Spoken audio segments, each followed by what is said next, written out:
தகப்பனே, நாங்கள் நன்றியோடு துதிக்கிறோம் ஐயா, ஸ்தோத்திரிக்கிறோம். இந்த நாளில் நீர் எங்களுக்கு கொடுக்க போகிற வார்த்தைக்காக நாங்கள் காத்திருக்கிறோம் ஆண்டவர். இந்த சமூகத்தில் நாங்கள் பெற்றுக்கொள்கிற இந்த வார்த்தைகளில் நாங்கள் பலப்படவும், உங்களுடைய ராஜ்யத்துக்கு மகிமையாய் நாங்கள் காணப்பட உதவி செய்யும். எங்கள் மீட்பரும் எங்கள் இரட்சகருமாய் இருக்கிற இயேசு கிறிஸ்துவின் நாமத்திலே ஜெபிக்கிறோம் எங்கள் ஜீவனுள்ள நல்ல பிதாவே, ஆமென். நாம் எடுத்து வாசிக்கலாம். அப்போஸ்தலர் 7ஆம் அதிகாரம் 3ஆம் வசனம். அப்போஸ்தலர் 7:3.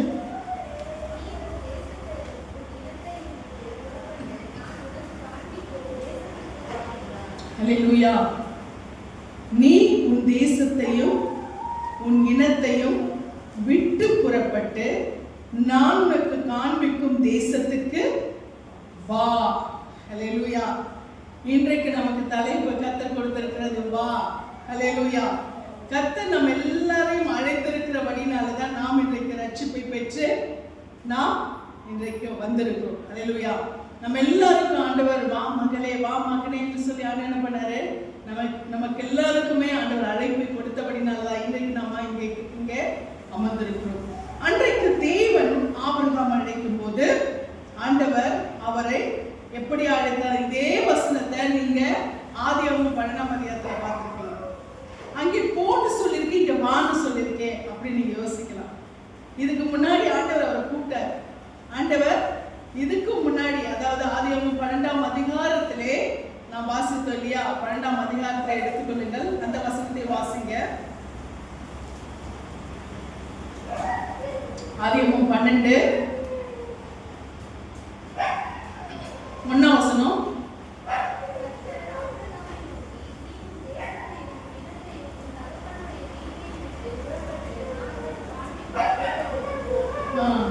நீ உன் தேசத்தையும் உன் இனத்தையும் உன் தகப்பன் வீட்டையும் விட்டு புறப்பட்டு நான் உனக்கு காண்பிக்கும் தேசத்துக்கு போ. இங்க போ இருக்கு, அங்க வா இருக்கு. என்ன வித்தியாசம்? இங்க பார்க்கும் பொழுது ஏன் ஆண்டவர் இந்த வசனத்திலே போ என்று சொன்னார் என்று சொன்னால், ஆல்ரெடி ஆண்டவர் என்ன பண்ணாரு, அவரை வான்னு கூப்பிட்டார். முந்தின அதிகாரத்தில் நீங்க பார்த்தீங்கன்னா ஆபிரகாம், அவருடைய தகப்பன், அவருடைய மனைவி, அவருடைய சகோதரனுடைய மகன் எல்லாரும் என்ன செஞ்சாங்க, அவங்க ஒன்னா சேர்ந்து வந்தாங்க. ஆண்டவர் வான்னு சொன்னாரு, எல்லாருமே என்ன பண்ணாங்க, வந்தாங்க.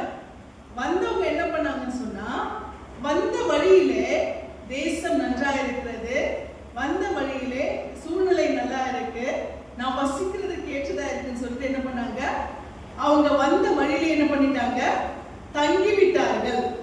அங்கே தங்கி விட்டபடினாலே இங்கே அந்த இடத்துல அவங்க கட்டணம் கட்டி அங்க வாழ்ந்தபடினாலே அங்க சூழ்நிலையை பார்த்து என்ன பண்ணாங்க, அங்க இருந்தபடி ஆண்டவர் வாழ்ந்து போது என்ன பண்ணாங்க, வந்தவங்க வர வழியே தங்கிட்டாங்க.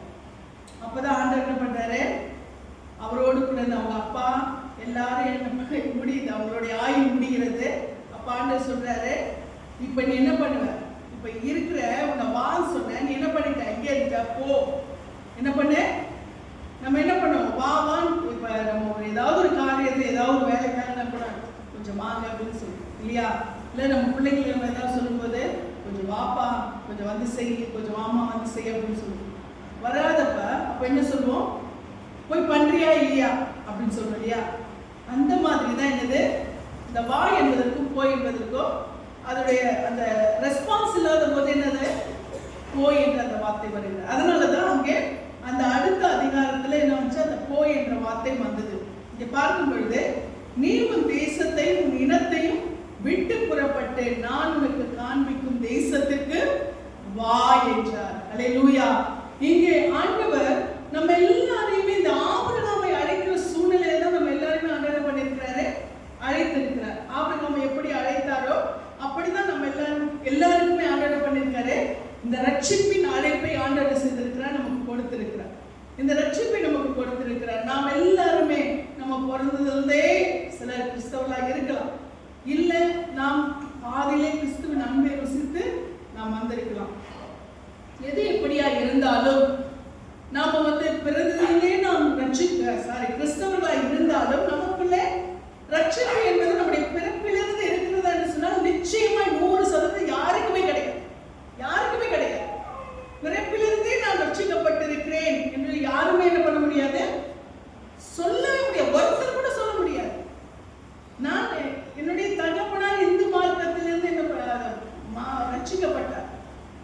ரட்சிக்கப்பட்டு அவர் என்ன பண்ணாரு? ஆண்டவரை தெய்வமாய் ஏற்றுக்கொண்டு ஆராதித்தார். கிறிஸ்துவின் பிள்ளையா மாறினார். அவர் என்ன பண்ணாரு? அவர் பாதியிலிருந்து என்ன பண்ணாரு? அந்த ரட்சிப்புக்குள்ள வந்தார்.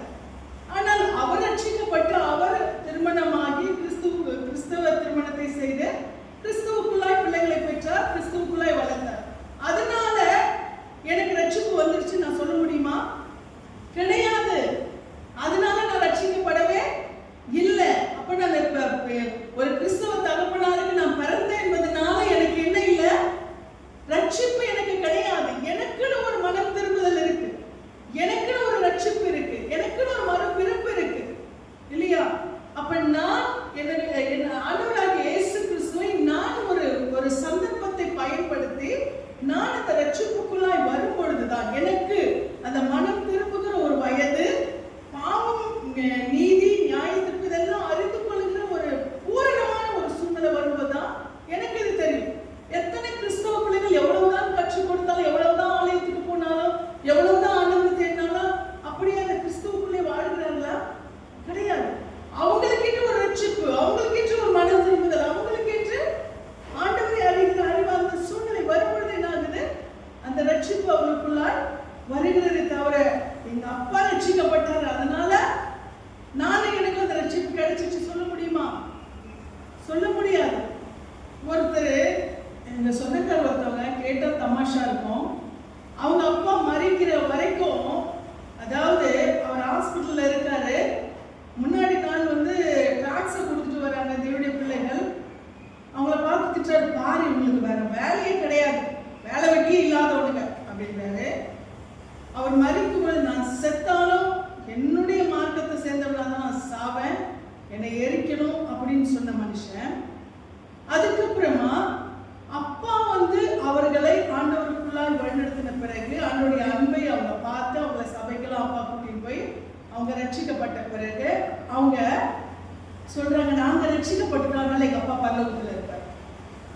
என்னது? நாங்க ரட்சிக்கப்பட்டுட்டோம் அதனால எங்க அப்பா என்ன பண்ணுவாரு? இது என்ன லாஜிக்? ஆண்டவருடைய ரட்சிப்பை கொச்சப்படுத்துற மாதிரி இல்லையா?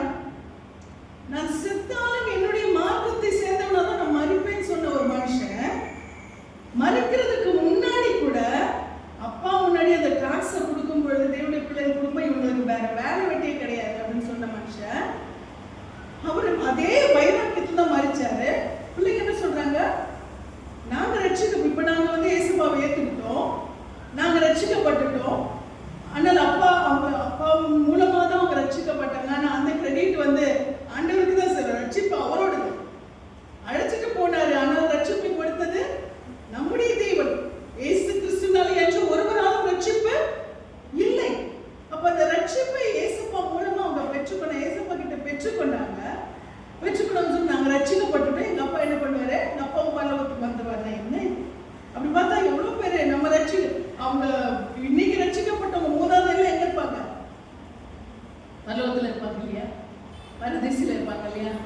இது இந்த மாதிரியான ஒரு தவறான ஒரு லாஜிக் வச்சிருக்காங்க. இன்னைக்கு பாத்தீங்கன்னா ரட்சிப்பு என்பது அவரவருக்கு உரியது. அல்லேலூயா. நான் இயேசு கிறிஸ்துவை ஏற்றுக்கொண்டதுனாலயோ நான் ஆண்டவரை ஆராதிக்கிறதுனால என் பிள்ளைங்க என்ன பண்ண முடியாது? பரலோகத்துக்கு போக முடியாது. ஆனால் நாம் அவர்களுக்காக ஜெபிக்கலாம். நாம் அவர்களை என்ன பண்ணலாம்? கிறிஸ்துவுக்குள்ளாய் வழிநடத்துகிறதுக்கு, ஆண்டவரை அவரை சந்திக்கிறதுக்கு நாம் அவர்களுக்காக ஜெபிக்கலாம். அந்த உத்தரவாதம் நமக்கு இருக்கிறது. அந்த உத்தரவாதத்தை கர்த்தர் நமக்கு கொடுத்திருக்கிறார் இல்லையா? இங்கே ஆண்டவர் ஆபிரகாமை அழைக்கிறார். ஆனால் அவர் தகப்பன் நிமித்தமா என்ன பண்ணிட்டாரு? அவரு அங்கே ஆறாண்டுல என்ன பண்ணிட்டாரு? இருந்துட்டார். அப்போ அவர் எது நிமித்தமாய்? தன் சூழ்நிலைகள், தன் குடும்பம், தன் தகப்பன், எந்த காரியங்கள் நிமித்தமா என்ன பண்றாரு? ஆண்டவர் வா என்று சொன்ன பொழுது அவர் என்ன பண்ணிட்டாரு? அங்கேயே இருந்து விட்டார். அப்போ இந்த காரியங்கள் இப்போ அவரை இந்த ஆண்டவர் அழைப்புக்கு ஒரு தடையை உண்டு பண்ணினது என்னது? அந்த சூழ்நிலை இல்லையா?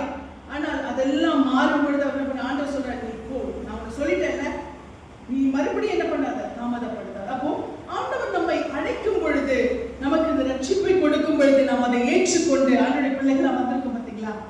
இது கர்த்தர் நமக்கு பாராட்டின ஒரு மிகப்பெரிய கிருபை. அல்லேலூயா. கர்த்தர் நமக்கு கொடுத்த ஒரு மிகப்பெரிய ஈவா இருக்கிறது. ஆமென். கர்த்தர் நமக்கு பாராட்டின ஒரு மிகப்பெரிய தயவா இருக்கிறது. இந்த ரட்சிப்பை ரட்சிப்பை நாம் பெற்றிருக்கிறோம். சரி, இங்க ஆபிரகாமை ஆண்டவர் அழைத்தார். ஆண்டவர் நம்மையும் அழைக்கிறார், நம்மை இன்றைக்கு ரட்சிக்கும்படியாய் அழைத்திருக்கிறார். இந்த ரட்சிப்பு நமக்கு லாபமா நஷ்டமா? லாபமா நஷ்டமா? ஏசப்பா என்ன அழைச்சிட்டாரு, அவரை நான் ரட்சிக்கப்பட்டதுனால, நான் ஒரு பிள்ளையா மாறினதுனால என் வாழ்க்கையே சூன்யமா போயிடுச்சு, எனக்கு லாபமே கிடையாது அப்படின்னு நாம சொல்லவே முடியாது. காரணம் என்ன தெரியுமா? என்ன இருக்கிறதோ, என்ன இழந்தோமோ, என்ன பெற்றுக்கொண்டோமோ, ஆனால் நமக்கு ஒரு மகிமையான ஒரு வீடு இருக்கு தெரியுமா? அல்லேலூயா! நமக்கு ஒரு நித்தியமான வீடு இருக்கு தெரியுமா? அதுதான் நமக்கு கொடுத்த ஒரு பெரிய கிருபை. அல்லேலூயா! ஆண்டவர் அந்த கிருபையை நமக்கு கொடுத்திருக்கிறார். அப்ப இந்த பாக்கியத்தை ஆண்டவர் நமக்கு கொடுத்திருக்கும் பொழுது நாம் எல்லா லாபமான அனைத்தையும் நஷ்டம் என்று கருதுகிறேன் என்று சொல்லி பவுல் சொன்னது எதனால் தெரியுமா? அந்த லாபத்தை அடையும்படியாய், ஆமென், அந்த மகிமையை அடையும்படியாக பார்க்கும் பொழுது நீங்க ஆண்டவர் அவரை அழைத்தார். அழைக்கும் பொழுது ஆண்டவர் அந்த நித்தியத்துக்கு மாத்திரமல்ல, தனக்கென்று ஒரு சந்ததியை அவர் தேர்ந்தெடுத்து பரலோக ராஜ்யத்துக்கு கொண்டு போக வேண்டும் என்பது மாத்திரமல்ல, ஆண்டவர் அவரை அழைத்த தேவன் எப்படியாய் அழைத்தார், எப்படியாய் ஆசீர்வதித்தார் என்று சொல்லி நாம் பார்க்கும் பொழுது ஆதியாகமம் 22ஆம் அதிகாரம் 17ஆம் 18ஆம் வசனத்தை நாம் வாசிக்கலாம். ஆதியாகமம் 22, 17, 18.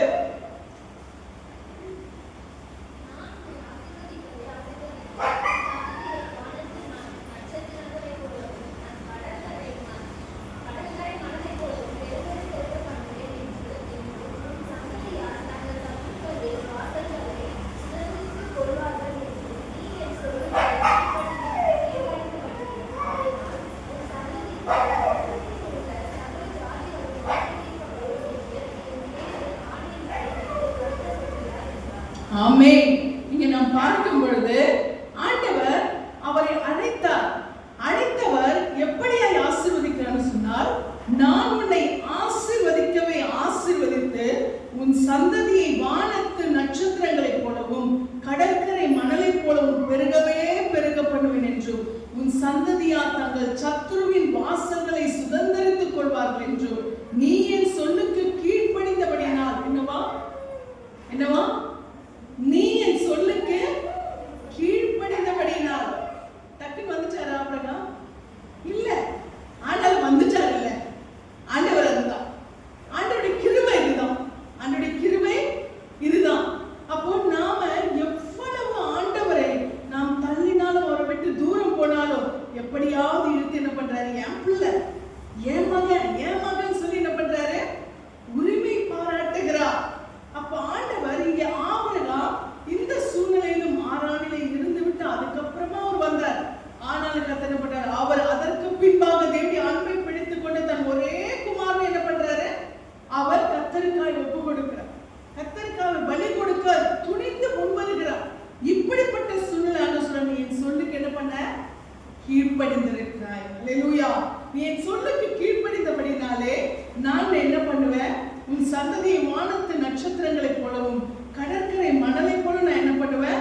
ஆசீர்வதிப்பேன் என்றும் உன் சந்ததியார் தங்கள் சத்துருக்களின் வாசல்களை சுதந்திரித்துக் கொள்வார்கள். அல்லேலூயா!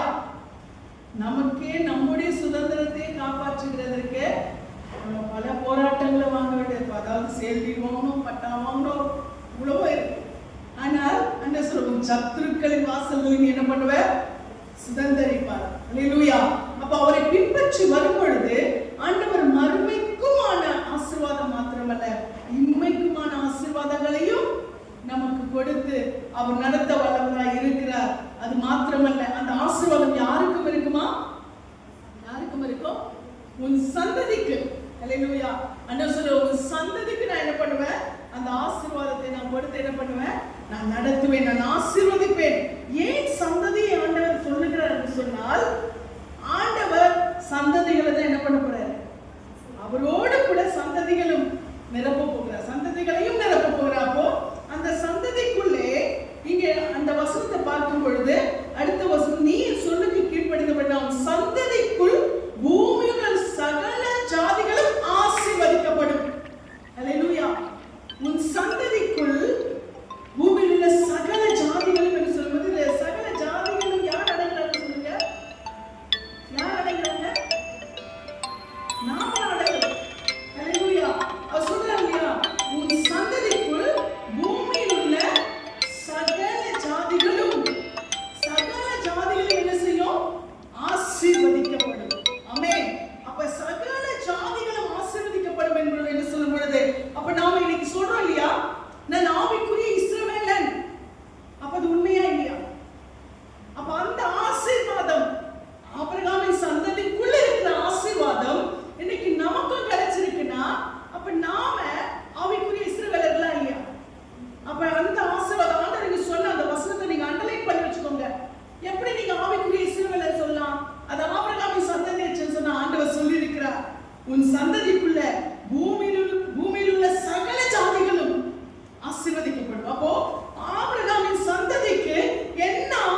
அடங்கி இருக்கிறோம். அல்லேலூயா. அப்ப அந்த ஆபிரகாமின் சந்ததிக்கு கிடைத்த அந்த ஆசீர்வாதம் நமக்கும் கிடைத்திருக்கிறது. ஆமென். அப்ப நான் ஒரு ஆவிக்குரிய இஸ்ரவேலன், நான் ஆவிக்குரிய ஆபிரகாமின் சந்ததி. இதுல நாம் என்ன செய்யணும்? மேன்மை பாராட்ட வேண்டும், பெருமைப்பட வேண்டும். அவங்களுக்கு என்னெல்லாம் இன்னைக்கு பாத்தீங்கன்னா ஆண்டவர் அவங்களுக்கு இன்னைக்கும் பிராக்டிகலா என்னென்ன கொடுத்திருக்கிற பிராக்டிகலா பாத்தீங்கன்னா அவங்க என்ன பண்ணிருக்காங்க தெரியுமா? எத்தனை எதிர்ப்புகளையும் மீறி விட்டு வந்த அந்த தேசத்தை அவங்க சுதந்திரித்துக் கொண்டார். அல்லேலூயா. அவர்களை சுற்றிலும் பாத்தீங்கன்னா ஒரு சின்ன ஒரு மத்திய பகுதியிலே அது ஒரு சின்ன நாடுதான். அது மிடில் ஈஸ்ட்ல ஒரு சின்ன நாடுதான். ஆனால் அதை அறியாத தேசம் இல்லை, அதற்கு எதிராக எழும்பாத எந்த ஒரு சூழ்நிலையுமே எந்த ஒரு நாடுமே இல்லை. அப்படிப்பட்ட ஆனா அந்த சின்ன தேசம் எல்லா சவால்களையும் ஜெயிக்கிறது. அல்லேலூயா. எல்லா சவால்களையும் அது என்ன பண்ணுது? மேற்கொண்டு கொண்டிருக்கிறது. எல்லாவற்றையும் தைரியமா சொல்றாங்க, யார் வேணா எங்க கிட்ட எதிர்த்து வாங்க, எங்களுக்கு அந்த பலன் இருக்கு, எங்களுக்கு அந்த தைரியம் இருக்கு, எங்களுக்கு அதுக்குரிய எல்லா காணியும் இருக்கு. சின்ன குட்டி நாடு. அல்லேலூயா. எந்த தைரியம்? ஆண்டவர் அவர்களுக்கு வாக்கு பண்ணினார். அல்லேலூயா. உன் சந்ததியை நான் ஆசீர்வதிப்பேன், உன் சந்ததி சத்துருக்களுடைய வாசல்களை சுதந்திரித்துக் கொள்வார்கள். அல்லேலூயா. அந்த ஆசீர்வாதம் இன்னைக்கு ஆவிக்குரிய இஸ்ரவேலர்களாக நாம எத்தனை சூழ்நிலைகள், எத்தனை எதிர்ப்புகள், போராட்டங்கள் எவ்வளவோ சந்திக்கிறோம். ஆனால் ஆண்டவர் எல்லாவற்றையும் ஜெயிக்க நமக்கு கிருபை செய்றாங்க. போராட்டம் நமக்கு இல்லாம இருக்கா? யார் சொன்னது? கிறிஸ்துவ ரட்சிக்கப்பட்டா, கிறிஸ்துவுக்குள்ள வந்தா எல்லாமே வெற்றி வெற்றி வெற்றி, எதிர்ப்பே கிடையாது, பிரச்சனையே கிடையாது. எப்ப நம்ம ரட்சிக்கப்படுமோ அப்போ பிசாசு நம்ம மேல ஒரு புள்ளி வச்சிடலாம். இவ ஏசப்பா பிள்ளையா? நாம உலகத்தில் இருக்கிறவங்களை ஒண்ணும் பண்ண மாட்டான், ஒன்னும் கவனிச்சுக்க மாட்டான். அவங்க ஆட்டோமேட்டிக்கா நமக்குரியவங்க, அவங்களுக்கு எல்லாமே நடக்கும். அதனால அவன் என்ன பண்ணுவான்? நமக்குரியவங்கன்னு சொல்லி அவன் என்ன பண்ணுவான்? எல்லாவற்றும் அவங்களுக்கு திறந்திருப்பான். ஆனால் நமக்கு என்று சொல்லும் பொழுது அவன் என்ன பண்ணுவான்? என்னென்ன தடைகளை, என்னென்ன சூழ்நிலை, யார் யார் மூலமாய் எப்படியெல்லாம் கொண்டு வர வேண்டுமோ எல்லாமே பண்ணுவான். ஆனால் கர்த்தர் நம்மோடு கூட இருக்கிறார். அல்லேலூயா. நாம் எல்லாவற்றின் தடைகளை உடைத்து ஜெயிக்கிறவர்கள். ஏனென்றால் நாம் யாரு? ஆபிரகாமின் சந்ததி. அல்லேலூயா. பூமியில் உள்ள வம்சங்கள் எல்லாம், பூமியில் உள்ள சந்ததிகள் எல்லாம் உன் சந்ததிக்குள் ஆசீர்வதிக்கப்படும் என்று சொல்லி கர்த்தர் சொல்லியிருக்கிறார். அதனால நாம் இந்த நாளிலும் கூட ஆவிக்குரிய இஸ்ரவேலர்கள் என்ற கிருபையை பெற்றிருக்கிறோம். கர்த்தர் ஆபிரகாமை வா என்று அழைத்தார். வா என்று அழைத்த தேவன் அவர் சந்ததியை வானத்து நட்சத்திரங்களைப் போல, கடற்கரை மணலைப் போல ஆசீர்வதித்தார். இந்த கடற்கரை மணலைப் போல ஆசீர்வதித்த தேவன் அந்த சந்ததிக்குள்ளாய் இருக்கிற அந்த ஆசீர்வாதத்தை நமக்கும் கொடுத்திருக்கிறார். அல்லேலூயா. ஆபிரகாமை அழைத்த தேவன் அவருக்கு எப்படியான அந்த கிருபைகளை கொடுத்திருக்கிறாரோ அந்த அழைப்பு நிமித்தமாய் அவர் பெற்ற அத்தனை பாக்கியத்தை அவர் சந்ததி எல்லா விதத்திலும் பெற்றிருக்கிறது. அல்லேலூயா.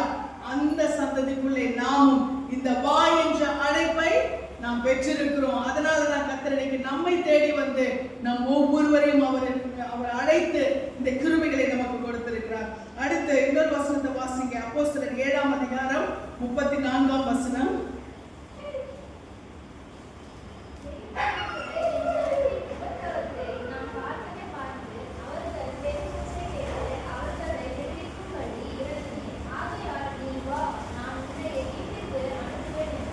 அல்லேலூயா.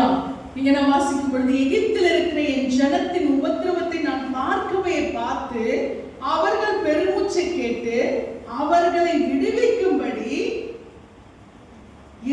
இறங்கினேன். ஆகையால் நீ வா. அல்லேலூயா. நீ வா, நான் உன்னை எகிப்திற்கு அனுப்புவேன் என்றார். அல்லேலூயா. இந்த நீ வா என்று சொல்லி யாரை கூப்பிடுறாரு அப்படின்னு சொல்லி பாத்தீங்கன்னா மோசே. அல்லேலூயா. ஆண்டவர் இரண்டாவது மோசேயை அழைக்கிறார். மோசேயை எப்படி அழைக்கிறாரு? எந்த சூழ்நிலையில அழைக்கிறாரு? மோசே 3 மாத குழந்தையிலேயே மரித்து போயிருக்க வேண்டியது. அல்லேலூயா. பிறக்கும் பொழுதே அவரை கொன்று போட பார்வோனுடைய அந்த சேனைகள், அந்த எகிப்திலே இடப்பட்ட அந்த கட்டளை என்னது? எகிப்திலே பிறக்கிற இஸ்ரவேலின் சந்ததி எல்லாவற்றையும் என்ன பண்ணணும்? ஆண் பிள்ளைகள் எல்லாவற்றையும் 3 வயதுக்கு உட்பட்ட ஆண் குழந்தைகள் எல்லாத்தையும் என்ன பண்ணணும்? கொன்று போட வேண்டும். ஆனால் இந்த குழந்தை 3 மாதம் பாதுகாத்து வைக்கப்பட்டது. அல்லேலூயா. ஆண்டவர் கருவிலேயே பாதுகாத்து, பிறப்பிலேயே பாதுகாத்து பண்ணல, கருவிலிருந்து தாங்கி வந்து கிருபையினாலே நாள் வரை தாங்குகின்ற இரக்கத்தினாலே. ஹல்லேலூயா. அப்ப இந்த குழந்தையை கர்த்தர் என்ன பண்ணாரு? பாதுகாத்தார். அதற்கு பின்பாக எங்க வளரக்கூடாதோ அங்கேயே கர்த்தர் வளர்த்தார். ஹல்லேலூயா. எந்த பார்வோன் இந்த இஸ்ரவேலின் குழந்தைகளை அழிக்க திட்டமிட்டானோ அதே பார்வோனுடைய வீட்டிலேயே அழிக்கப்பட வேண்டிய குழந்தை, அவனாலே அழிக்கப்பட வேண்டிய குழந்தை என்ன பண்ணுகிறது? வளருகிறது. எத்தனை வருஷம் வளர்ந்து தெரியுமா? இந்த குழந்தை எத்தனை வருஷம் வளர்ந்து? 40 வருடங்கள். ஹல்லேலூயா. 40 வருடங்கள். 3 மாதத்துக்குள்ளே இருக்க வேண்டிய குழந்தையை கொல்ல வேண்டிய அந்த சூழ்நிலை, 3 மாதத்திலேயே அழிய வேண்டிய குழந்தை 40 வருஷம் அழிக்கிறவன் வீட்டிலேயே வளருது. ஹல்லேலூயா. எவ்வளவு பெரிய கிருபை இல்லையா? அப்ப அந்த 40 வருஷங்கள் வளர்க்கப்பட்ட மோசே என்ற அந்த பிள்ளை அவர் எப்படி ஆயிருக்கிறார் சொன்னார்? வாக்கிலும் சொல்லிலும் செயலிலும் வீரத்திலும் வல்லவராயிருக்கிறார்.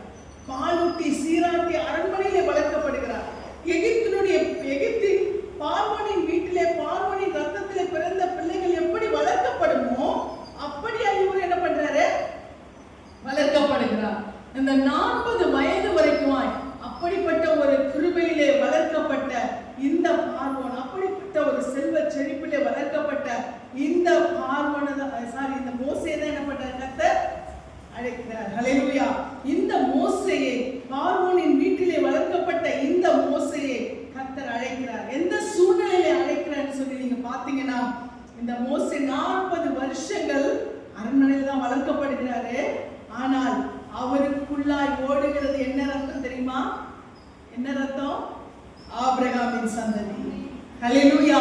இஸ்ரவேலின் சந்ததி, தேவ ஜனம். ஹல்லேலூயா. அந்த ஆசீர்வாதத்திலே, அந்த ரத்தத்திலே அது வளர்க்கப்படுகிறது. ஹல்லேலூயா. தேவ பிள்ளைகளை, நாம எந்த சூழ்நிலையில பிறந்திருந்தாலும், எந்த சூழ்நிலையில வளர்க்கப்பட்டாலும், கர்த்தர் சொல்லிட்டாரு ஆபிரகாமுக்கு, பூமியில் உள்ள வம்சங்கள் எல்லாம் உன் சந்ததிக்குள் ஆசீர்வதிக்கப்படுங்க. அப்ப கர்த்தர் நம்ம என்ன செய்திருக்கிறார்? அன்றைக்கே முன்குறித்திருக்கிறார். அவருடைய வார்த்தை சொல்லுகிறது, உலக தோற்றத்துக்கு முன்பே நான் உன்னை என்ன பண்ணிட்டேன்? பேர் சொல்லி அழைத்திருக்கிறேன். ஹல்லேலூயா. உலகம் தோன்றதுக்கு முன்னாடி நமக்கு பேர் வச்சுட்டார் ஆண்டவர். எவ்வளவு பெரிய பேஸ்ல நமக்கு. அப்போ ஆண்டவர் இது மரங்கள், பறவைகள், இது மனித இனம், இது மீன், இது தண்ணியில வாழ வேண்டிய இனம், இப்படின்னு சொல்லிட்டு ஆண்டவர் பிரித்து அதை உருவாக்குவதற்கு முன்பே ஆண்டவர் என்ன பண்ணிட்டாரா? நம்மை பேர் சொல்லி நம்ம எல்லாருமே அன்னைக்கே திட்டம் போட்டுட்டார். நம்ம எல்லாருமே என்ன பண்ணிட்டாரா? அன்னைக்கு தீர்மானிச்சுட்டு தான் இதெல்லாம் உண்டாக்கி இருக்கிறார். அப்போ உலக தோற்றத்துக்கு முன்பே நான் உன்னை பேர் சொல்லி அழைத்து அறிந்திருக்கிறேன் என்று சொன்ன தேவன், என் உள்ள கைகளில் உன்னை வரைந்திருக்கிறேன் என்று சொன்ன தேவன். இங்கே நான் பார்க்கும் பொழுது ஆண்டவர் உலக தோற்றத்துக்கு முன்பே என்ன செய்துட்டாரு? நம்மை பேர் சொல்லி அழைத்து அறிந்திருக்கிறார். ஹல்லேலூயா. அவர் நம்ம என்ன செய்திருக்கிறார்? நம்முடைய உள்ள கைகளிலே அவர் வரைந்திருக்கிறார். இங்கே பார்க்கும் பொழுது மோசேயை கர்த்தர் அன்றைக்கு என்ன பண்ணிட்டாரு? அவர் தெரிந்தெடுத்து விட்டார். அவர் அங்கே வளர்ந்தால கர்த்தர் என்ன செய்திருக்கிறார் தெரியுமா? அவரை குறித்த ஒரு திட்டத்தை வைத்திருக்கிறார்.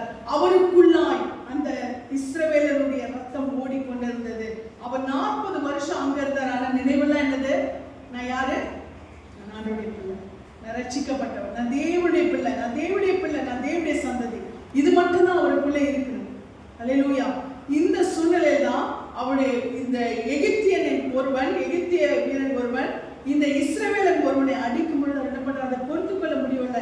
உடனே போய் அவனை அடிச்சு என்ன பண்றாரு? பொண்ணு பாதத்துல போட்டார், புதைச்சிடறாரு. அடுத்தது இன்னொரு நாள் பார்க்கும் பொழுது 2 இஸ்ரவேலருமே சண்டை போட்டுட்டு இருக்கும் பொழுது அப்ப என்ன பண்றாரு? அவரால் தாங்க முடியல. எப்பா என்னப்பா 2 பேரும் சகோதரங்க, உங்களுக்குள்ளேயே நீங்க அடிச்சுக்கிட்டா எப்படிப்பா அது? அதெல்லாம் நல்லா இருக்குமா? நாம ஆண்டவருடைய பிள்ளைங்க, நமக்குள்ளே நம்ம என்ன பண்ணக்கூடாது? சண்டை போட்டுக்கூடாது. ஆனா இன்னைக்கு அதுதான் நடந்துட்டு இருக்கு. இன்னைக்கு பாத்தீங்கன்னா நமக்கு எதிராளி புறஜாதிகளே கிடையாது. ஹல்லேலூயா. இது பிராக்டிகல், நமக்கே தெரியும். நமக்கு எதிரி புறஜாதிகளே கிடையாது. அவங்க பார்த்துட்டு நல்லா இருக்கீங்களா, நல்லா இருக்குமா, இந்த வார்த்தையை சொல்லுவாங்க. ஆனா ஒரு கிறிஸ்தவனுக்கு தான் கிறிஸ்தவ எதிரி. ஹல்லேலூயா. ஒரு விசுவாசிக்கு தான் இன்னொரு விசுவாசி எதிரி. ஒரு ஊழியக்காரனுக்கு தான் இன்னொரு ஊழியக்கார எதிரி. ஹல்லேலூயா. எப்படி ஒரு சபையை கெடுக்கலாம், எப்படி ஒரு ஊழியத்தை கெடுக்கலாம், எப்படி ஒரு ஆத்மாவை கெடுக்கலாம், இல்லையா? அப்ப இன்னைக்கு கிறிஸ்தவனுக்கு தான் கிறிஸ்தவன் எதிரியா இருக்கிறான். புறஜாதிகள் அவங்கவுங்க வேலையை பார்த்துக்கிட்டு அவங்க எல்லாம் என்ன பண்றாங்க? அன்பா தான் இருக்கிறாங்க. இன்னைக்கு கிறிஸ்தவனை கேட்டு பாருங்க, ஒரு கிறிஸ்தவன் நல்லா இருந்தா என்ன பண்ணாது? பிடிக்காது. ஒரு ஊழியக்காரர் நல்லா இருந்தா பிடிக்காது. ஒரு சபை வளர்ந்தா பிடிக்காது. இதுதான் இன்னைக்கு இருக்க கிறிஸ்தவத்துடைய நன்மை. அதுதான் மோசே கேட்கிறேன், எப்பா நம்ம சகோதரர்கள்ப்பா, நம்ம ஒரே தேவனை ஆராதிக்கிறவங்கப்பா, நமக்குள்ள அடிச்சுக்கலாமா? நமக்குள்ள சண்டை போட்டுக்கலாமா? இன்னைக்கு பாத்தீங்கன்னா அதான் அங்கேயா போறீங்க, எங்கேயா போறீங்க, இதெல்லாம் இருக்கு. அல்லேலூயா. ஆனால் இங்க பார்க்கும் பொழுது இதுதான் மோசே கேட்கிறாரு, நாம தேவனுடைய பிள்ளைகள், தேவனை ஆராதிக்கிறவர்கள், நாம என்ன பண்ணக்கூடாது? சண்டை போட்டுக்க கூடாது அப்படின்னு சொன்னா, அப்ப என்ன பண்றான் தெரியுமா? இவங்க 2 பேரும் சொல்றாங்க, அவன் அதிகமாய் அடிக்கிறான்யா, அநியாயமாய் ஒரு காரியத்தை செய்த இன்னொரு இஸ்ரவேலன், அவன் என்ன பண்றான்? இவனை பார்த்து சொல்றான், நீ எனக்கு அதிகாரியா? உன்னை யார் எங்களுக்கு அதிகாரியா வச்சது? நீ நேற்று அந்த கீர்த்தியனை கொண்டு போட்டியே, எங்களுக்கு தெரியும் அப்படின்னு சொன்ன உடனே தான் என்ன பண்றான் மோசே? என்ன பண்றாரு? ஐயோ காரியம் வெளிப்பட்டுருச்சு, நம்ம நியாயத்தை கேட்க போனா இவன் நம்ம மேலே இது பண்ணிட்டாங்க அப்படின்னு சொல்லிட்டு என்ன பண்றாரு? அந்த நேரத்திலே ஓடி போனவர் அங்கே 40 வருஷம் எங்கே அலைகிறார்? எத்ரோவின் அந்த மீதியான் தேசத்துக்கு போய் எத்ரோவின் ஆடுகளை மேய்த்து கொண்டு அங்கே வனாந்தரத்திலே 40 வருடங்கள் அவர் சுற்றி அலைகிறார். அந்த நேரத்துல தான் மோசே ஆண்டவர் சந்திக்கிறார். அப்பதான் சொல்றாரு, ஆண்டவரே நான் திக்குவாய், நான் மந்தனாகு.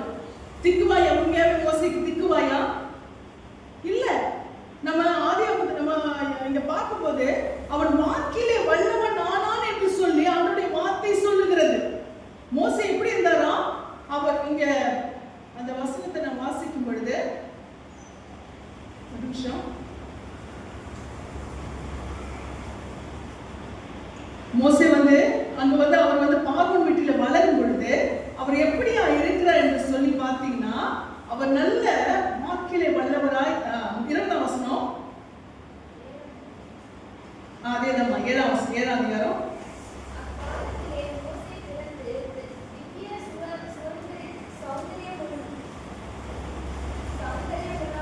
ஆ 22ஆம் வசனமா? 22ஆம் வசனம்.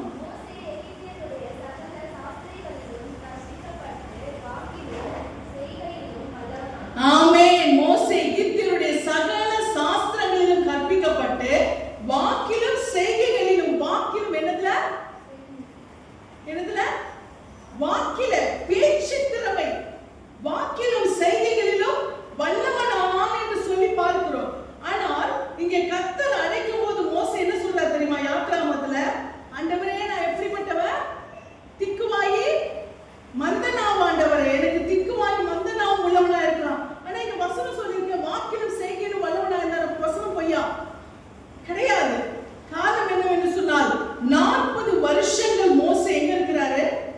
வனாந்தரத்தில் இருக்கிறார். ஆடுகளை மேய்த்துக் கொண்டிருக்கிறார். அவருடைய கல்வி, அவருடைய திறமை, அவருடைய ஞானம் எல்லாமே ஒரு மறக்கடிக்கப்பட்ட நிலைமை. இன்னொன்று பாத்தீங்கன்னா, அவர் இங்கே வந்த பிறகு அவர் பார்வோனுடைய வீட்டிலே வளர்கிறபடினாலே அவர் எகிப்தினுடைய அந்த லாங்குவேஜ், அந்த கலை எல்லாவற்றையும் கற்றிருந்தார். அதற்கு பிறகு இவர் மீதியான் தேசத்துக்கு வந்த பிறகு மீதியானுடைய பாஷை வேறு. இன்னொன்று பாத்தீங்கன்னா, அவர் அதிகமாய் ஆடுகளுக்கு பின்னே அலைந்து கொண்டிருந்தார். 40 வருஷமா ஆடுகளுக்கு பின்னே. இந்த மேய்ப்பருடைய அப்ப இருக்கிற மேய்ப்பருடைய வேலை என்னன்னு சொன்னா, அவங்க ஒரு நாள் அந்த ஆகாரத்தை கட்டி கொண்டாடுறதுனால எல்லாமே ட்ரை ஃபுட்டா தான் இருக்கும்.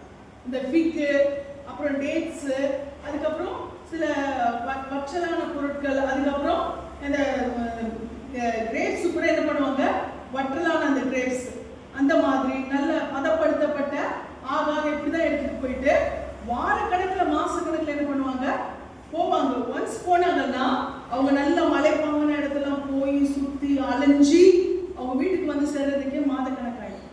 அப்போ இவர்களுக்கு குடும்பத்தினுடைய தொடர்பு என்பது மிக குறைவானதா இருக்கு. அப்ப இந்த குறைவான ஒரு தொடர்பிலே அவருக்கு அந்த பேச்சு, பேசக்கூடிய அந்த தொடர்பு அவருக்கு எப்படியா இருக்கிறது? குறைவாய் காணப்படுகிறது.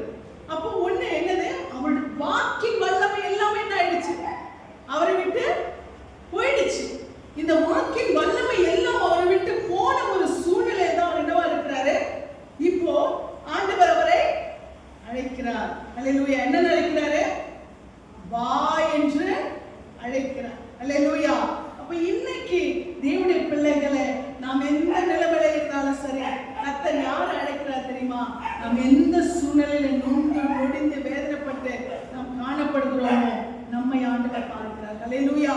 நம்மை சிறுமைப்படுத்தி அவர் சேர்த்துக் கொள்ளுகிற தேவனாய் இருக்கிறார். ஹல்லேலூயா. அப்ப ஆண்டவர் நம்மை சேர்த்துக் கொள்ளும் பொழுது அவருடைய அன்பை நமக்கு இன்னும் அதிகமாய், அவருடைய நடத்துதலை நமக்கு இன்னும் அதிகமாய் என்ன செய்கிறார்? அவர் வெளிப்படுத்துகிற தேவனாய் இருக்கிறார். இங்க அடுத்த வசனம் அந்த 7ஆம் அதிகாரத்துல அப்போஸ்தலர் 7:35 வாசிங்க.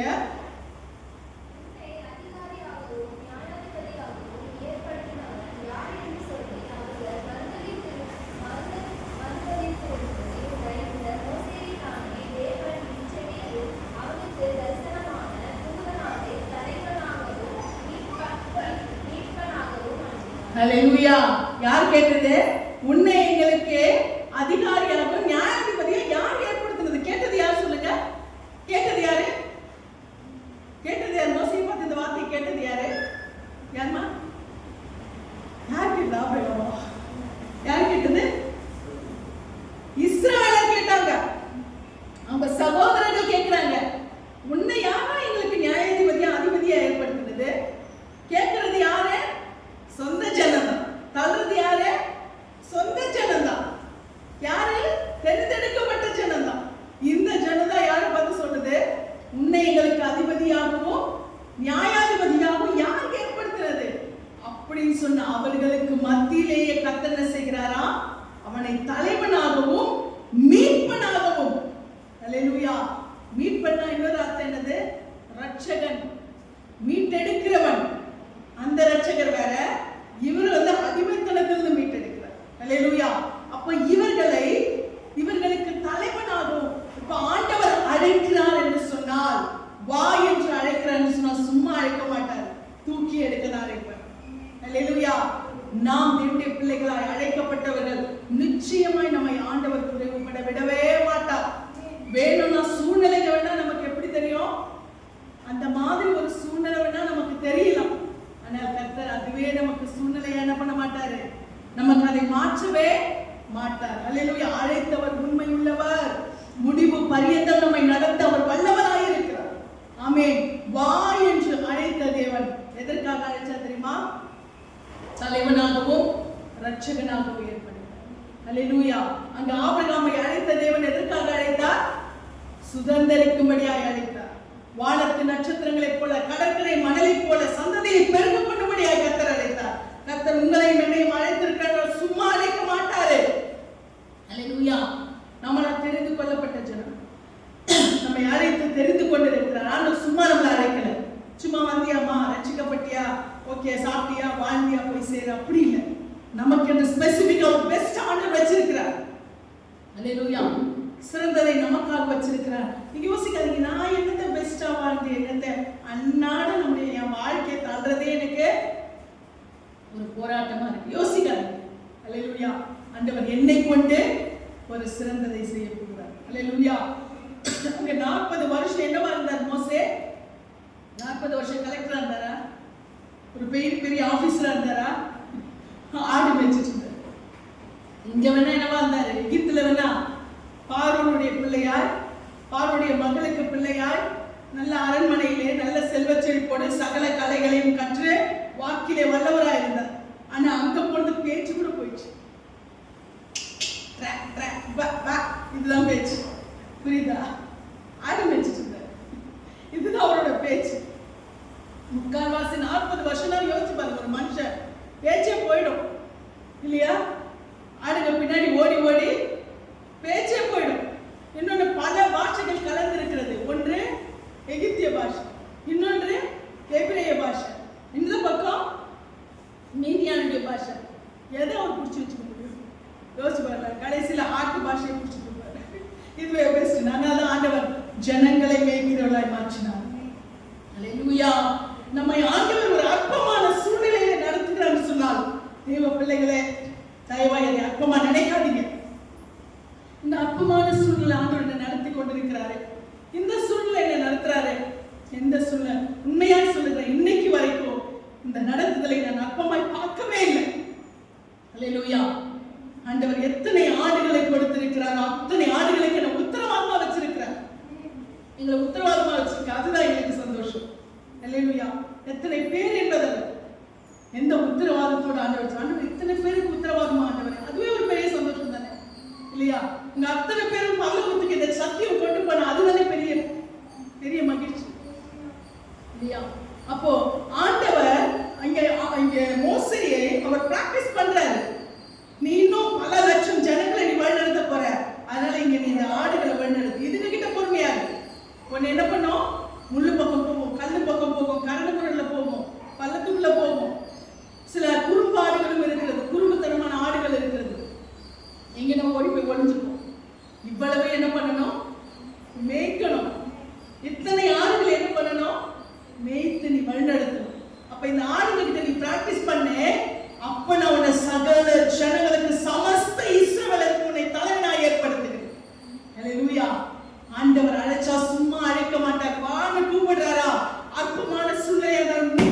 என் ஆண்டவர் என்னை அழைத்தவர் உண்மையுள்ளவர், என்ன வான்னு கூப்பிட்டுட்டார். என்ன கூப்பிட்டுருக்காருல, எவ்வளவு ஜனங்க இருக்காங்க.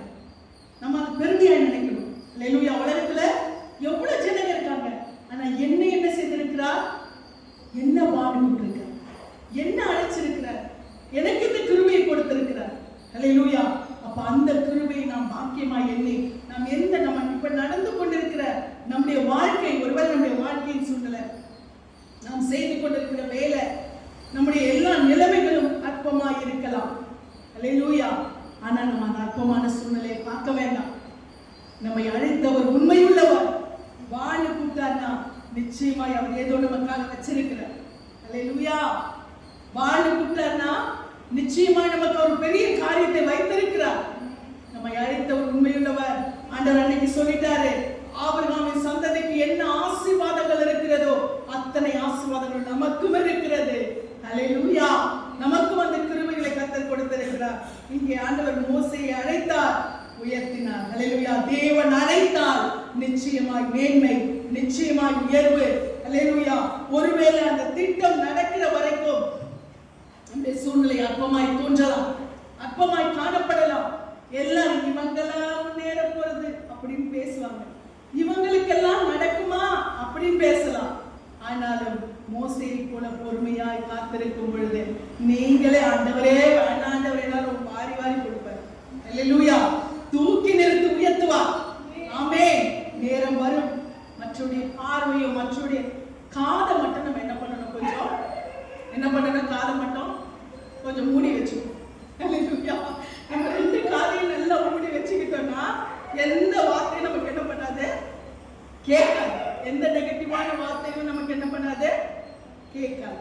இப்ப நம்ம காதை ரெண்டு காரியங்களும் நம்ம என்ன பண்ணணும், செய்யணும். காந்தி சொன்ன மாதிரி வாயை மூடிக்கிட்டு காதை மூடிக்கிட்டு கர்த்தரை மட்டும் துதிக்கிறது நம்ம வாயை திறந்தோம்னா நிச்சயமாய் நம்ம என்ன பண்ணுவோம், ஆசீர்வதிக்கப்படுவோம். அல்லேலூயா.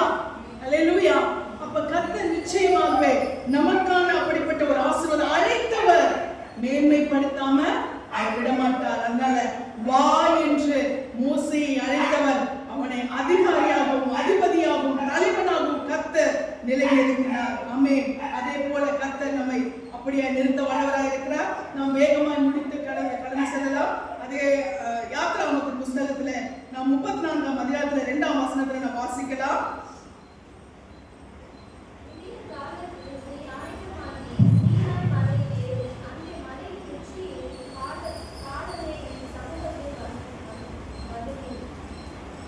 யாத்ராகமம் 34:2 நாம் வாசிக்கிறோம். ஆண்டவர் மோசேயை நோக்கி சொல்லுகிறாரு, விடியற் காலமே, விடியற் காலத்தில் நீ ஆயத்தமாகி என்ன பண்ணிருக்கோம், இன்னைக்கு என்ன பண்ணிருக்கோம், என்ன பண்ணோம், விடியற் காலையில என்ன பண்ணிருக்கோம், ஆயத்தமாகி தேவ சமூகத்துல வந்திருக்கிறோம். அல்லேலூயா.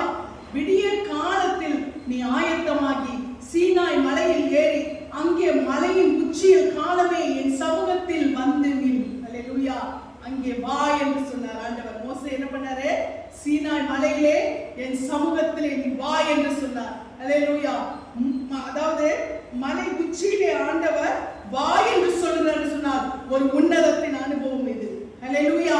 உன்னதத்தின் அனுபவம், பரலோகத்தின் அனுபவம். நம்மை ஆவிக்குரிய நிலைமையில கர்த்தர் வளரச் செய்கிறதற்கு இந்த அதிகாலையில் நம்மை கொண்டு வந்திருக்கிறார். அல்லேலூயா. இந்த அதிகாலை ஆராதனை கர்த்தரை ஆராதிக்கும்படியே நம்மை கொண்டு வந்திருக்கிறார். இன்னைக்கு நினைச்சுக்கோங்க, இன்னையிலிருந்து என்னுடைய ஆவிக்குரிய வளர்ச்சி ஆரம்பித்து விட்டது. அல்லேலூயா. அதிகாலையில கர்த்தர் நீ ஆயத்தமாகி என் சமூகத்துக்கு வா என்று சொல்லி இன்றைக்கு நம்மை அழைத்திருக்கிறார். அல்லேலூயா. இது ஒரு உன்னதத்தின் அனுபவம். அல்லேலூயா. ஆவிக்குரிய அனுபவம். கர்த்தர் இந்த வேளையிலே நம்மை ஆவிக்குரிய நிலைமையிலே உன்னதத்தின் அனுபவத்திலே கர்த்தரோடு கூட நெருங்குகிற அனுபவத்திலே நம்மை நடத்த அவர் வல்லவராய் இருக்கிறார். அல்லேலூயா. மோசேயை அழைத்த தேவன், மோசேயை தலைவனாக்கின தேவன் மோசேக்கு உன்னதத்தின் அனுபவத்தை கொடுக்கிறார். அல்லேலூயா. அந்த உன்னதத்தின் மகிமையை அவர் காணும்படியாய், தேவனுடைய பிரசன்னத்தின் மகிமையை காணும்படியாய் கர்த்தர் அவரை அழைக்கிறார்.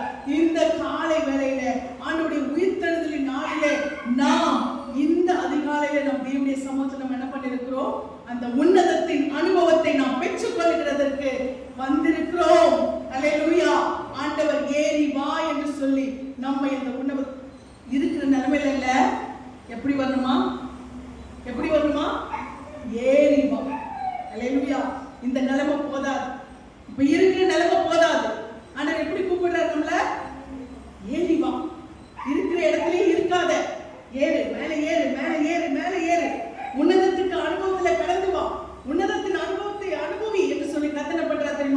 இந்த வேளையிலே நம்மை ஆண்டவர் உயர தூக்கி விடும்படியாக அழைக்கிறார். ஹல்லேலூயா. அங்கே மோசேயை அழைத்த தேவன் எங்க கூப்பிடுறாரு? சீனாய் மலையிலே அவருடைய பிரசன்னத்தை காணும்படியாய் ஆண்டவர் அழைக்கிறார். ஹல்லேலூயா. இன்னைக்கு நாம் தீர்மானிப்போம், ஆண்டவரே எனக்கு உடைய உன்னதத்தின் அனுபவத்தை கொடுங்கப்பா, இந்த உன்னதத்தின் அனுபவத்தை எனக்கு காண்பிங்கப்பா. இந்த காலை வேளையில உடைய பிரசன்னத்துல நான் வந்திருக்கிறேன் ஆண்டவரே, உடைய உன்னதத்தின் அனுபவத்தை நான் காணும்படியாய் என்னை ஏறி வாழ்ந்து சொல்லி, மோசேயை ஏறி வாழ்ந்து சொல்லி சீனாய் மலையிலே அழைக்கிறேன். இன்றைக்கு எனக்கு அந்த உன்னத அனுபவத்தை நீங்க என்ன பண்ணுங்க, எனக்கு கொடுங்க. நான் இருந்த பிரகாரமா நான் என்ன பண்ணக்கூடாது, இருக்கக்கூடாது. செக் பண்ணி பாருங்களேன் அப்படி ஆவிக்குரிய அனுபவத்தை. நான் எப்படி இருக்கிறேன்? அன்னைக்கு ரட்சிக்கப்பட்டப்போ எப்படி இருந்தனோ அப்படி இருக்கனா? என்னுடைய ஆவிக்குரிய நிலைமையிலே வளர்ச்சி இருக்கா? யோசிச்சு பாருங்க, யோசிச்சு பாருங்க. நம்மை நாமே ஆராய்ந்து பார்க்கலாமா? என்னுடைய ஆவிக்குரிய நிலைமையிலே நான் எந்த அளவுக்கு நான் வளர்ந்திருக்கேன்? ஹல்லேலூயா. நாம் இந்த வேளையிலே அந்த உன்னதத்தின் அனுபவத்தை நாம் பெற்றுக்கொள்ள வேண்டும். ஆண்டவர் மோசேயை அழைத்தார், அவரை உன்னதத்தின் அனுபவத்திலே நடத்தினார். நம்மையும் அழைத்த தேவன், வா என்று சொல்லி ரட்சிப்பை கொடுத்த தேவன், நாம் இருந்த பிரகாரமாய் இருக்கக்கூடாது. ஹல்லேலூயா. நாம் அந்த உன்னதத்தின் அனுபவத்துக்குள்ளாய் ஏறி வர வேண்டும். ஹல்லேலூயா. நான் பேசுறது எத்தனை பேருக்கு புரியுது? ஹல்லேலூயா. ஆமென், ஆமென், ஆமென். அது மாத்திரமல்ல, ஆண்டவராகிய இயேசு கிறிஸ்து அவன் இங்க ஆண்டவர் பர்டிகுலரா அழைச்சாரு. பர்டிகுலரா ஆபிரகாம் அழைச்சாரு, மோசே அழைச்சாரு. அழைச்சி அவங்களுக்குள்ளே நம்ம என்ன செய்தாரு? ஆசீர்வாதம் உள்ள சந்ததியாய் நம்மையும் மாற்றினார். ஏசப்பா என்ன பண்ணார் தெரியுமா? அவர் வார் சொன்னார். ஏசப்பா என்ன சொன்னார் தெரியுமா? வாருங்கள் என்று சொல்லுகிறார். ஹல்லேலூயா. அவர் என்ன பண்ணார்? ஸ்பெசிபிக்கா இல்ல, எல்லாருக்குமே நான் இந்த ரட்சிப்பை கொடுத்தேன். ஹல்லேலூயா. இங்க பார்க்கும் பொழுது மத்தேயு 11:28 நாம் வாசிக்கிறோம், வருத்தப்பட்டு பாரம் சுமக்கிறவர்களே நீங்கள் எல்லாரும், யாரா? இஸ்ரவேலர், யூதர்கள், இந்த ஸ்பெசிபிக் இன்னாரும் சொல்லல. ஆண்டவர் யாரு சொல்றாரு? வருத்தப்பட்டு பாரம் சுமக்கிறவர்களே நீங்கள் எல்லாரும் என்னிடத்தில் வாருங்கள். பாரம்னா எந்த பாரம்? ஒரு பாரம் மட்டுமா? ஒரு கடன் பாரம் மட்டுமா? இல்ல வேற ஏதாவது பிரச்சனைகளா? அந்த பாரமா? இல்ல. முதலாவது மனுஷன் ரட்சிக்கப்படாத எந்த மனுஷனுக்கு போய் பெரிய பாரம் பாவ பாரம். இந்த பாரத்திலிருந்து ஆண்டவர் எல்லா பாரத்தையும் அவர் என்ன பண்றாரா? நான் சுமக்கிறேன். ஹல்லேலூயா.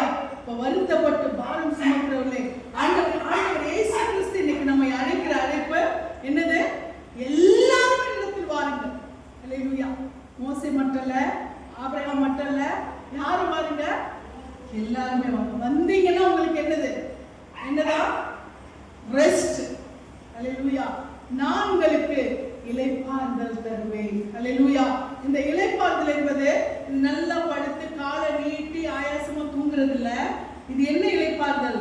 நமக்குள்ளா இருக்கிற ஸ்ட்ரெஸ், மன உளைச்சல், மன பாரங்கள், இது எல்லாவற்றையும் ஆண்டவர் என்ன பண்றாரா? நம்மை விட்டு அகற்றும்படியான இந்த ஆத்துமாவுக்குள்ளே ஒரு இளைப்பாறுதல். ஹல்லேலூயா. இந்த இளைப்பாறுதலை அவர் நமக்கு கொடுக்க வல்லவராக இருக்கார். எத்தனை மனிதர்கள் இந்த இளைப்பாறுதல் இல்லாமல் எவ்வளவு சோர்ந்து போயிருக்காங்க இல்லையா? அப்ப ஆண்டவர் வா என்ற அழைப்பு அவர் எல்லாருக்கும் கொடுக்கிறதா இருக்கிறது. ஹல்லேலூயா. எல்லாருக்கும், வருத்தப்பட்டு பாரம் சுமக்கிற எல்லாருக்குமே இந்த அழைப்பை கொடுத்திருக்கிறார். இன்னைக்கு அநேகர் என்ன நினைக்கிறாங்கன்னு சொன்னா, கிறிஸ்தவ என்றால் நொந்து போனவங்க, முடிஞ்சு போனவங்க, வியாதி உள்ளவங்க, பிரச்சனை உள்ளவங்க, ஏதோ வந்தோமா சரியாச்சா விசிட் பண்ணுவாங்க சொல்லிட்டாருல்ல, பாரம் இருக்கா வாங்க சரி பண்றேன்ல. சரி, அதனால அவர்கிட்ட போயிட்டு என்ன பண்ணலாம்? எல்லாத்தையும் சரி பண்ணிட்டு வீட்டுக்கு போயிட்டு. அப்படி இல்லை. ஆண்டவர் இயேசு கிறிஸ்து ஏதோ அவர் நொந்து போன, முடிந்து போன, ஏதோ ஒண்ணுத்துக்கும் உதவாத இப்படிப்பட்டவர்களுக்கு தேவன் அவர் என்ன சொல்லிட்டார் தெரியுமா? நான்களை ராஜாக்களும் ஆசாரியர்களுமாய் தெரிந்து கொண்டிருக்கிறேன். அப்ப என் தேவனாகிய கர்த்தரை ஆராதிக்கிறேன். நான் சிறுபான்மை அல்ல, நான் ராஜா, நான் ஆசாரியன். ஹல்லேலூயா. என் ஆண்டவர் அதற்காகத்தான் என்னை அழைச்சிருக்கிறார், உங்களை அழைச்சிருக்கிறார். ஹல்லேலூயா. இன்னைக்கு உலகம் பார்க்கிற கண்ணோட்டம், கிறிஸ்தவனாமே ஏதோ வியாதி இருந்தா போவாங்க, காசு இல்லைன்னா போவாங்க, கடன் பாரம்னா போவாங்க. அங்க போயிட்டு என்ன பண்ணுவாங்க? அங்க இருக்க கூட்டம் எல்லாமே எப்படிப்பட்ட கூட்டம்? எப்படிப்பட்ட கூட்டம்? எல்லாம் கஷ்டப்படுற கூட்டம்பா. அதனால தேவை இருக்கிறது, பிரச்சனை இருக்குது, வியாதி இருக்குதுன்னா அங்க போகலாம். அங்க போயிட்டு நம்ம என்ன பண்ணிக்கலாம்? சரி பண்ணிக்கிட்டு அதுக்கப்புறம் நம்ம வழியை பார்க்கலாம். ஆண்டவர் அதற்காக அழைக்கிறோம். ஆண்டவர் எதுக்காக அழைச்சிருக்கா தெரியுமா? ராஜாக்களும் ஆசாரியருமாய் இருக்கும் என்றார். அல்லேலூயா. வானத்தையும் பூமியையும் அண்ட சராசரங்களையும் சர்வ சேனைகளையும் உண்டாக்கின தேவன் சாதாரணமானவரா? அப்ப அந்த தேவனை ஆராதிக்கிற நாம சாதாரணமான கூட்டமா? நம்ம உலகம் சொன்னபடி நம்ம சிறுபான்மையினரா? இல்ல. நம்ம யார் தெரியுமா? யாரு சொல்லுங்க? சிறுபான்மைக்கு ஆப்போசிட் என்ன? பெரும்பான்மை. அல்லேலூயா. ஏனென்றால் நாம் யாரை ஆராதித்துக் கொண்டிருக்கிறோம்? பெரிய தேவனை ஆராதித்துக் கொண்டிருக்கிறோம். அல்லேலூயா. வானாதி வானங்கள் கொல்லப்படாத தேவன், அப்படிப்பட்ட தேவனை நாம் ஆராதித்துக் கொண்டிருக்கிறோம். அதனால அவர் அழைக்கிறான்னு சொன்னா அவர் அவங்களுக்கு எல்லாம் நான் உதவி செய்வேன்றாரு. ஆனா அழைச்சிட்டு அதே நிலைமையில அவர் என்ன பண்ணல? வைக்கிறவர் இல்ல. அவர் என்ன பண்றாரா? நம்மை உயர்த்துகிறவராய் இருக்கிறார். ராஜாக்களாய் ஆசாரியர்களாய் நம்மை உயர்த்துகிற தேவனாய் இருக்கிறார். அது மாத்திரமல்ல, நான் முடித்து விடுகிறேன். அடுத்து நீங்க பாத்தீங்கன்னா இன்னும் எனக்கு 10 நிமிஷம் இருக்கு, நான் அதுக்குள்ள முடிச்சுக்கிறேன். இங்க பாத்தீங்கன்னா அடுத்து அந்த வசனத்தை நீங்க வாசிப்பீங்களானால் மத்தேயு 21:4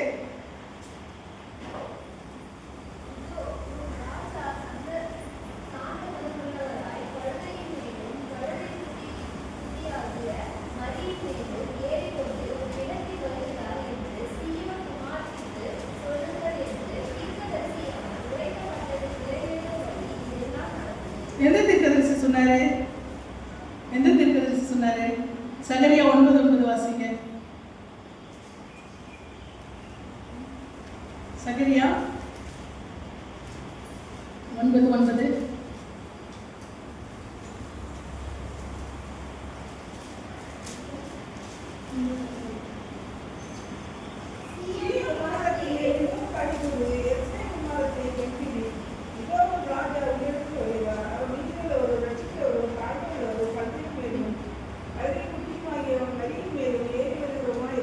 ஹல்லேலூயா. அங்கே இயேசுப்பா பவனி வராரு மத்தேயு அதிகாரத்துல. அது எப்ப சொல்லிருக்கு? எப்ப சொல்லிருக்கு? அதுக்கு முன்னாடி கிட்டத்தட்ட 400 வருஷங்களுக்கு முன்னாடி இந்த வார்த்தை என்ன பண்ணிடுச்சு? சொல்லப்பட்டாயிற்று. அவர் கழுதையின் மேலும் கழுதை குட்டியாகிய மரியின் மேலும் பவனி வருகிறார். நம்மை வா என்று அழைத்த தேவன் அவர் என்ன பண்றாரா?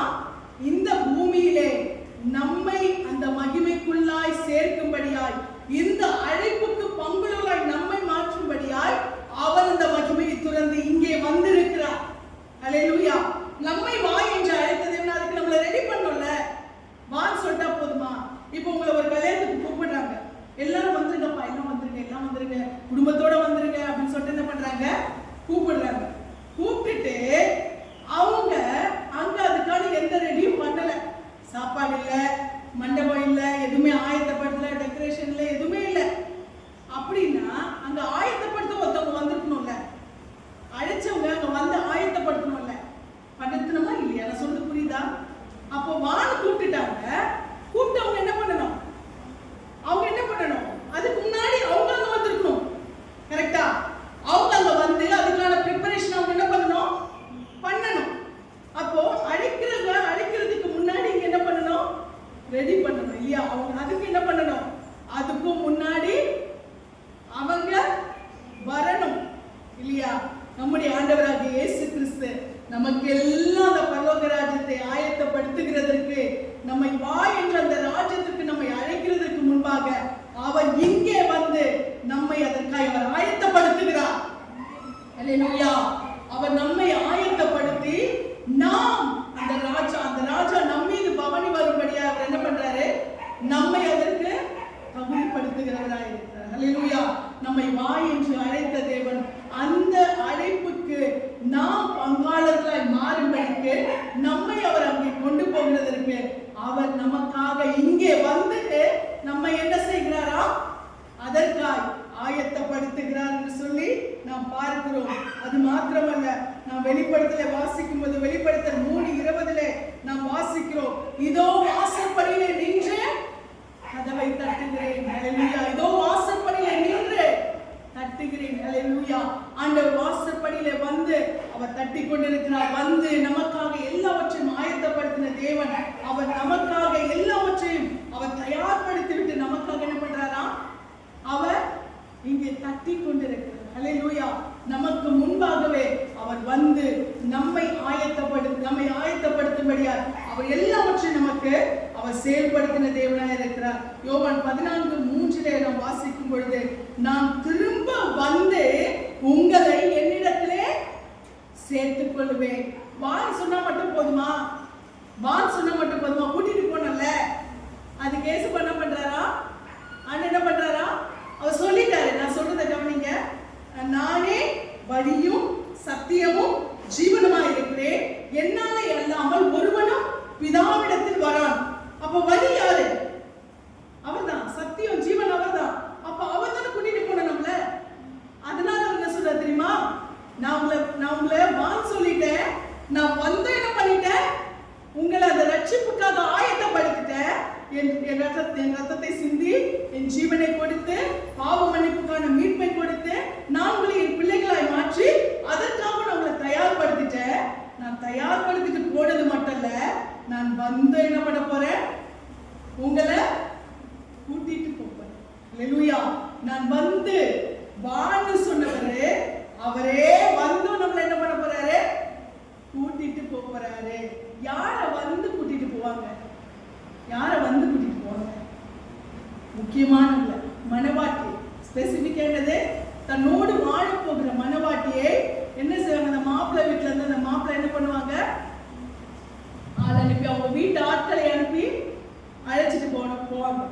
அதுக்குதான் யார் இருக்காங்க? பரிசுத்த ஆவியானவர் என்ன பண்றாரு, நம்ம ரெடி பண்ணி கொண்டு இருக்கிறார். இப்போ அந்த மணவாளனே வந்து நம்மள என்ன பண்ண போறாரா? நீங்க என்ன பண்ண போறாரு? மணவாளனை ஆட்கள் கூட இல்ல, மணவாளனே வந்து மத்திய வானத்திலே நம்மை அழைத்து கொண்டு போக போகிறார். அல்லேலூயா. மத்திய வானத்துல வர போறாரு. நம்ம எல்லாம் மறுரூபமாகி என்ன பண்ண போறோம்? அவரோடு கூட போக போகிறோம். அல்லேலூயா. அது ஆராதனையில கேட்டோம் இல்லையா? அது நம்மை இல்லாமல் அவங்க காத்திருக்கிற அவங்க பூர்ணர் ஆக மாட்டாங்களாம். ஏன்னா அந்த மணவாளன் வந்து நம்மளை கூட்டிட்டு போகணும். அல்லேலூயா. எஃபெக்ட் ரொம்ப நல்லா இருக்கு, சூப்பரா இருக்கு. அல்லேலூயா. எவ்வளவு பெரிய பாக்கியம் நமக்கு இல்லையா? எவ்வளவு பெரிய தேவன் நம்மளை வந்து கூட்டிட்டு போறாருன்னா எவ்வளவு பெரிய சாக்கியம் நமக்கு. நமக்கு ஆயத்தமும் பண்ணி நம்மளை கூட்டிட்டும் போறாரு. எவ்வளவு பெரிய கிருபை இல்லையா? என்ன சொல்ற? நான் வந்து கூட்டிட்டு போறேன், நான் வந்து பத்திரமா கூட்டிட்டு போறேன். யாரும் அவ்வளவு பொத்தி பாதுகாத்து கூட்டிட்டு போவாங்க? அல்லேலூயா. அவ்வளவு நேசம் நம் மீது, அவ்வளவு பாசம் நம் மீது, அவ்வளவு அன்பு நம் மீது. இதை விட அவர் என்ன செய்ய முடியும் நமக்கு? அல்லேலூயா. அது மாத்திரமல்ல, நாம் இங்க அப்போஸ்தலர் 1:11 வாசிக்கிறது போல ஏசப்பா எடுத்துக்கொள்ளப்படும் பொழுது அங்கே தேவனுடைய தூதர்கள் 2 பேர் வந்து சொல்றாங்க, கலிலேயராகிய மனுஷரே, நீங்க வானத்துல ஏன் அண்ணாந்து பார்த்துட்டு இருக்கீங்க? விட்டுட்டு போயிட்டாருன்னு நினைச்சிட்டீங்களா? அவர் கைவிட்டு போற தேவன்ல எப்படி போனாரோ அப்படியே திரும்பி வர போறார். அப்படியே திரும்பி வந்து உங்களை மறுபடியும் கூட்டிட்டு போக போகிறார். அல்லேலூயா. அவர் விட்டுட்டு போறவர் இல்ல, பாதி வழியில நம்மளை கைவிட்டுட்டு போகிறல்ல, அழைத்த தேவன், ரட்சித்த தேவன் நம்மளை பாதி தூரத்துல நிற்கதை விட மாட்டாரு. கடைசி வரைக்கும் காப்பாற்றுவார். என்னுடைய பிள்ளைகளை கடைசி வரைக்கும் மூச்சு இருக்கிற வரைக்கும், ஜீவன் இருக்கிற வரைக்கும், இந்த ஆத்மாவோடு கூட போகிற வரைக்கும் நம்மளை கைவிட மாட்டார். அல்லேலூயா. அழைத்தவர் உண்மையுள்ளவர், முடிவு பரியந்தம் நம்மை நடத்துவார்.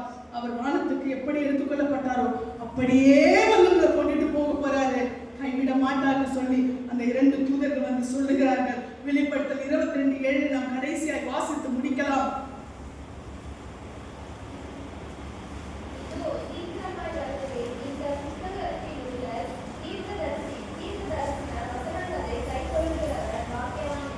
அல்லேலூயா.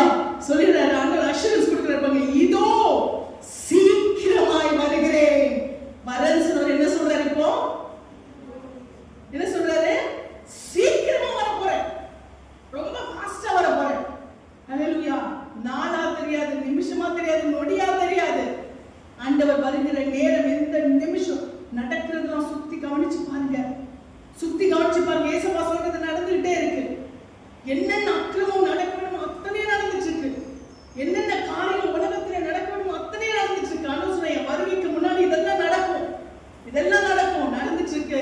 நாம் தேவனுடைய பிள்ளைகள், நாம் இதனுடைய சிம்டம்ஸ் எல்லாவற்றையும் நாம் பார்த்து கொண்டு இருக்கேன். நம்ம அப்பா சொல்லிட்டாரு, அவர் வரேன்னு சொன்னா நமக்கு இதெல்லாம் நடக்கும். நீங்க என்ன பண்ணுங்க? Be ready.